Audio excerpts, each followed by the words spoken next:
go, lads. Stephen, when did you start cupping? Pardon? When did you start cupping? I'm not sure. Ages ago. Don't remember exact date, but yeah, that was the fad. You know, Michael Phelps got it, mate. Yeah, he won a gold, so keep the trend, hopefully. How does it help you? How does it help? Was that cupping? Yeah. I don't know, mate. Honestly. Just, I can't give you technical stuff, but I don't know. It feels good. That's all that matters. It's probably a bunch of pseudoscience, but you don't really know. There's not too much science behind it. But if it makes you feel good, mate, you can't beat that, can you? So it's one of those guys. What do you think about the offense last night and the continued ball movement that you guys are getting at a higher level? Offense was it was actually rather good. We did a good job, not just passing the ball, but the setups themselves in order to break away from the defense that was particularly good, which led to easier execution of the play. So that's what I did notice. That was just pretty much kudos to that. Stephen, defensively, you guys are just getting a ton of deflections. Yeah. Why have you been so successful in doing that as a team? It's just discipline and trusting the whole defensive system, really.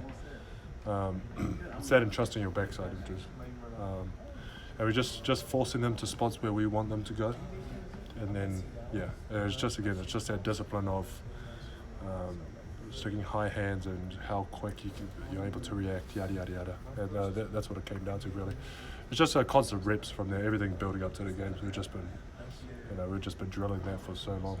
So Billy talked a lot about that too, kind of like funneling guys into the right spots and Yes. then being able to react from there. Yes. Why have you had so much success? Not just you, I mean the whole team had so much success actually, because there are a lot of teams that try to push guys into spots and don't do it successfully. Why have you guys been so successful in doing it?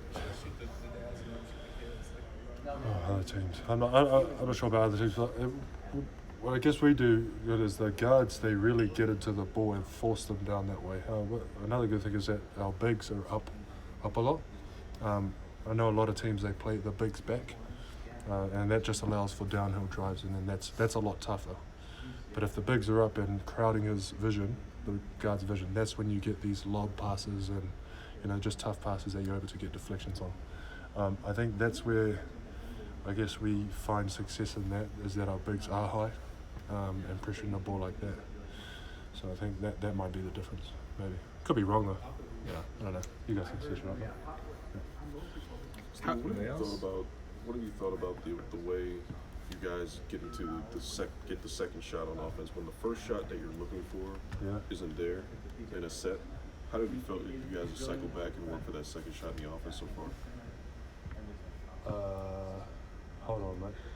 Can you say that differently? Like, for instance, if you're looking for a particular shot in an offensive set and it's not there, how have you thought you guys have cycled around and worked for that second shot in your offense? I mean, it's good. I think I know what you're talking about. Let me know after. It just comes down to what your reads are for the offense itself, whatever that set is.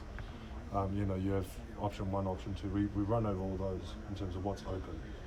Obviously, a lot of those aren't open because of the way defense is playing. But again, to get that second shot, it's just constantly flowing into ball movement in that set, if that makes sense. It's that, but then also it's good to have superstars as well. You know what I mean? Because they save you plays, which is really good. The type where it's just like it's a bad position, and just their talent level is able just to save that one position by hitting a tough shot or whatever. So it's kind of like those two. I'm not sure if that answers your question. Yeah. Yes. Kind of. Yeah. Yes. So it's a balance of those two. Yeah. When the first options do not get there, I guess, or you don't have the first option, Yes. do you have a time frame, like in terms of how many seconds are left on the shot clock, when you decide I have enough time to go up and set a screen to just try to get some sort of action, or do you when do you let them go? You mean let them play? Yeah. Let them dance around and stuff. It's more, it's just a read really, because it's not like if they're holding the ball for a second or two, that's when I go get them. But if they just receive the pass, then especially like say Russ. If Russ receives a pass, his man is usually off him. And then that advantage there, it's really like if you're not in front of Russ the time he catches it, you don't need to set a screen. Really, that's what I'm saying. Just that he's got just because of his athleticism, he's able to get past it that quick. So it's just mainly read instead of like clock situation. But that does come into play sometimes. Though. Yeah, whatever. I'll take it next time. If it pops up, mate, yeah, bloody yeah, it's a good question next time. Yeah. So Steven, there's a video of you that's kind of gone viral on social media What is it? of this celebration from last night. I'm just wondering what's happening in that.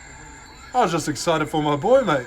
That was after the tip dunk, I think. Yeah. From Jeremy. Yeah. Yeah, it was just outstanding. It was stupid. I didn't even think I thought he was gonna like squeeze himself on the rim. Just because where he was, his head was underneath the rim, and he jumped straight up and was able to. I don't know. It was just stupid. Really, that's what I'm saying. It was just outrageous. Call me off guard, mate. Yeah, it's me excited. Yeah, that's rather good. Yeah. Thanks, Good Steve. lads. Thank you, Steve. Thanks, Steve.